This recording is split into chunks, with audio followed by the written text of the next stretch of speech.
y'all, welcome back to my channel. Real quick, I do want you to know you probably hear the printer in the background because in today's video we are going to be printing and prepping the new Intro to Psychology unit from Gather Round. Okay, so I do have the teacher's guide printed already. I currently have the student notebook printing right now. That is obviously what you hear in the background. I do have the Epson EcoTank 2760. So that's the printer that I use. I love it. It is widely used and known with homeschoolers, so I'm sure you guys have heard of it. I also have heard a lot about HP printers and then doing the HP Instant Ink program. Me personally, it seemed more cost effective for us to do the Epson EcoTank. It's a little bit higher priced up front. But I have had the printer almost a year and a half. I've printed just over 5,000 pages, and I just refilled the ink. I think I spent from the Epson website when I ordered ink, it was maybe somewhere between like maybe $55 or $60. But that's for a year and a half. And I really didn't have to refill yet. It was getting pretty low and I wanted to just go ahead and get it because I knew we were going to be printing this and I wanted to just make sure that I didn't run out of ink. So anyway, I do have the teacher's guide printed. First thing I'm going to do is get it ready for binding. I also use the ProClick. I love the ProClick. There are hundreds of different ways that you can bind. Actually, down in the description, I will link all of these things that I can for you, but I also will link Ashley over at Homeschool. She did an entire video on different binding options. So I will find that video for you guys and leave it down in the description. To be completely honest, I haven't really tried any other bindings because this works and I like this and I have it and I don't want to spend any more money on anything else. So yeah, but if you're looking for any additional options, I'll have her video linked below. Gotta get paper. I'll be right back. So yes, I do use the ProClick. I will leave Ashley's video, the link to her video below if you want to see a couple other ways. So yeah, I'm gonna turn the camera here and go through that with you guys. Okay, so I have my ProClick and my pages here. You also see my laminator over there. I will talk about that in a few minutes. So I will just take a couple of pages at a time. I do use 32-pound paper for everything. I use it for the teacher's guide and the student notebook. That's what I like, that's what I prefer, so that's what I use. You can use any pound paper that you like, but this is just what I found has worked for us. So I'll take 3 or 4 pages here, okay, and slide it in to my ProClick. Make sure it is all lined up nicely. Slide this, and all of my holes are punched. Okay, and I will just do that for the entire teacher's guide. All right, I've gotten a little bit done here, and actually I forgot this part. What I normally do, I did get when I ordered my ProClick, I just went ahead and got a huge box of the spines. Looks like there's 100 of them in here. Again, if I can find a link for it, I will do that. But what I actually do, I'll go ahead and pull my 2 spines that I'll need, one for the teacher's guide and one for the student notebook. And I just I go ahead and kind of bend these in and shape them a little bit. And as I complete the hole punch, I'll go ahead and stick my pages on my binding. That honestly just seems to be a little bit easier. That's one less step. So I will line all of those holes up, and you just pop half of it in, slide it through there if you guys can see that. Okay, and then I'll just lay it flat there, and then go back to my hole. Make sure that you pay attention to your page numbers here and on what you've put down, so you remember to flip or not flip, or however you're working it out. And ask me how I know.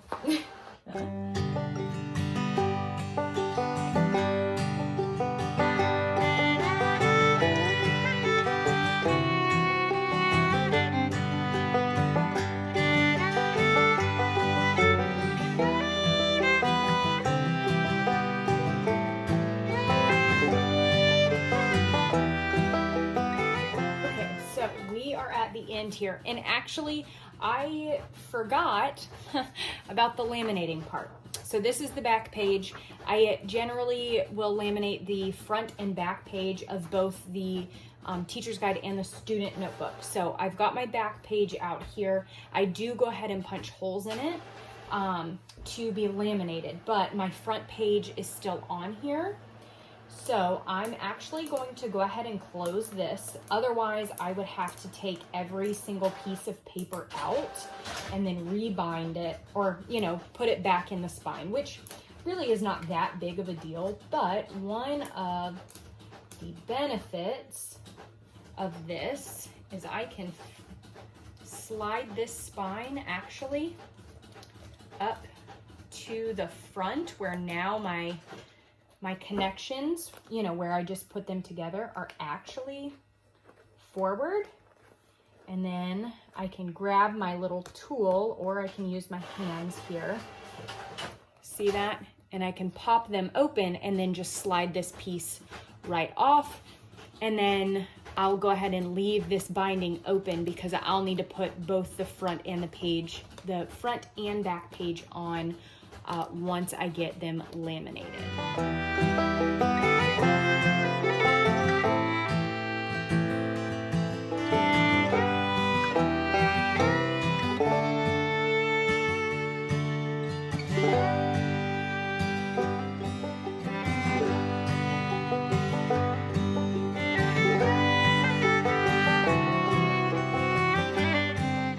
One thing that you're going to want to do if you do laminate your covers is you're going to want to trim this excess off here. I don't know if you guys can see that real well. But obviously you've got excess on the sides. You're going to want to trim that off. Otherwise, your holes are going to punch. They're not going to be as lined up. Now, they're not going to be perfectly aligned, because it's just not going to. But you want to try, or at least me, I want to try and get them, you know, as close to those holes as I can. So I need to trim all of that. With that, again, just another cheap little Amazon thing here. I will take it along the edges and trim all of that off. And then I will punch my holes again with my Pro Click, and then we will add that to our stack here, and the teacher's guide will then be done.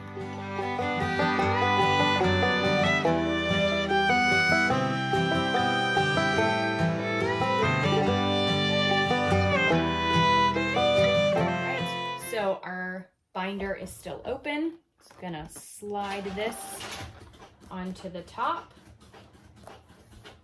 and then slide this on the back.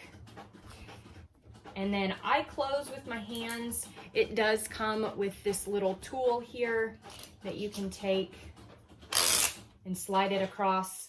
Sometimes that works well, as that one did not work so well. This is kind of thick and for this spine, so the tool did not work for us that time. But there you go. So there is your teacher's guide. All right, so teacher's guide is done. Now I just need to wait on the student notebook to finish printing, and then we will repeat this same process.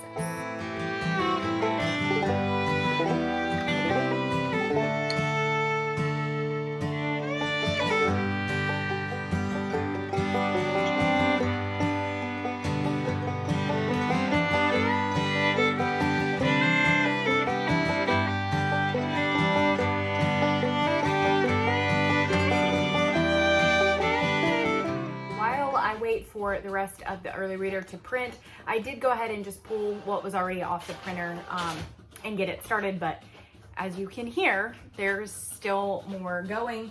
But I did want you guys to know I will be recording a full flip through. That video will be out on Thursday, so if you want to catch that, I think you just hit the little notification bell and it will notify you when that gets posted if you are subscribed. So nonetheless, I will do a full flip through of the teacher's guide and the early reader student notebook. For those of you who may be new, I only have one child. That is the level that she is currently in. So that's all I have, and that's all I will have to show you. But I will go through some of the changes and things that are different with this unit. Already looking through, it looks pretty good. And there are some things in here that I really am hoping stay, because if you watched my Tuesday tips video, what she did in this unit would actually kind of help with a lot of the things and basically the topic that I did for Tuesday's tips. And so, yeah, I think this is going to work really well. And because of that change that she did, I am more apt to do this unit. This does not sound like a 5-year-old unit, Intro to Psychology. But after going through it and reading over it and seeing the changes that she made, I watched the live video where she was kind of giving an update on it. Yeah, it sounds like we really may be able to make it work. I am certainly interested in trying it because I think this really comes at a good point for us. We have been dealing with feeling different types of emotions, how we handle those, what do we do with them, where do we put them, all of those kinds of things. I'm really thinking this could help with just our day-to-day things, attitudes and things like that. And quite honestly, it probably would help me a little bit too, because sometimes we just need to take a minute and have it all come back and get ourselves back together. So yeah, I am looking forward to going through this and sharing some of it with you guys. But I just wanted to kind of let you know, Thursday is when the flip through will come out for this.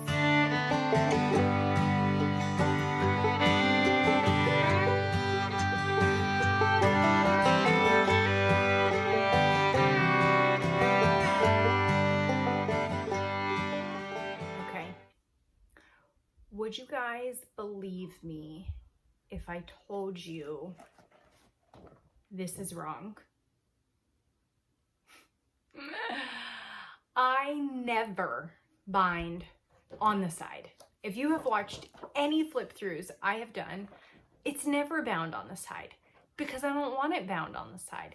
I like the binding at the top because my girl is, we're still practicing handwriting and things like that. And so the binding on the top works really good for her. yeah, but I'm not gonna redo it. So I guess we're gonna try out this binding. Fortunately, she is right-handed, so at least this, well, I guess on some pages it will kind of get in her way. I don't know.